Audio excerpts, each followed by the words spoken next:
나라 안팎에서 오는 위기 신호에 제대로 대처하지 못해 국민들에게 외환위기의 시련을 안겨주고도 정부의 정책적 오류는 끊임없이 반복되고 있습니다.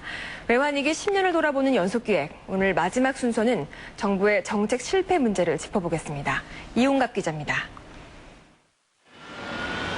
동남아 국가들의 금융위기, 부실 기업들의 잇따른 부도 사태, 외환위기 직전 나라 안팎에서 보내온 잇따른 위기 신호에도 정부는 아무런 손을 쓰지 못한 채 국민들을 외환위기의 시련으로 내몰았습니다. 국민들의 혈세로 모은 공적 자금 지원을 통해 경제 회복의 가닥이 잡히던 2003년. 이번에는 신용카드 부실에 따른 카드 대란이 우리 경제를 덮쳤습니다. 내수를 활성화시킨다며 정부가 개인 신용대출 규제를 완화한 것이 화근이었습니다. 무려 340만 명이 신용불량자로 전락했습니다. 집도 이제 융자 다 꺼내가지고 이제 카드 메꾸고 결국은 이자가 너무 많으니까 집도 이제 경매에 넘어가고. 외환시장에는 최근 또다시 위기 징후가 보입니다. 단기 외채 비율이 외환위기 전보다 늘어난 44.3%로 15개월 연속 위험 신호 발령 중입니다.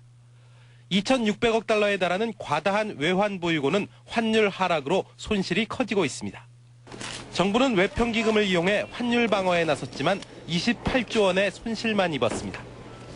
국토균형발전이라는 명목 아래 풀린 91조 원의 토지 보상금은 전국을 부동산 투기장으로 만들어놨고 땅값 급등의 이익은 일부 계층에만 집중됐습니다.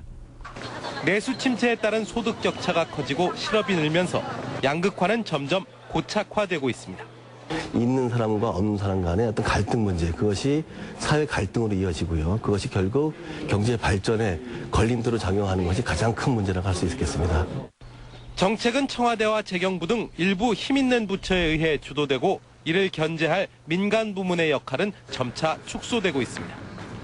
워낙씩 갖고 있는 권한이 막강하니까 시장에서 눈치를 보느라고 시장 경제가 정상적으로 작동하는데 걸림돌이 되는 경우가 상당히 많죠.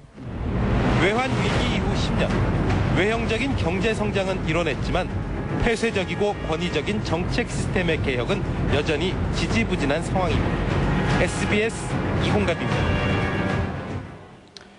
10년이면 강산도 변한다는 말이 있죠. 실제로 지난 10년 동안 우리 국민의 의식과 생활 역시 크게 변한 것으로 나타났습니다.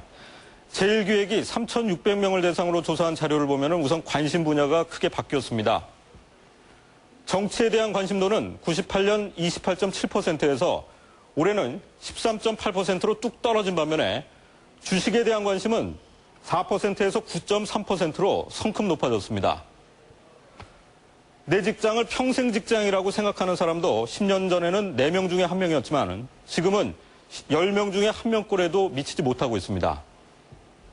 반면에 이 직장 생활보다 개인 생활이 더 중요하다고 느끼는 사람들은 11.6%에서 16%로 크게 늘었습니다.